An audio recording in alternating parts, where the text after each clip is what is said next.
You just had lunch, paid and received your receipt.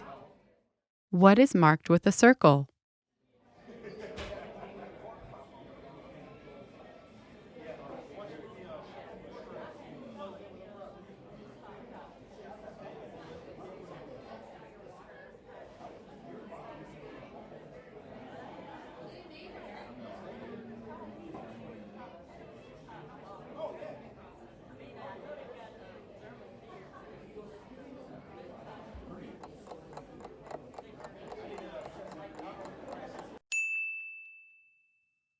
What is marked with a circle?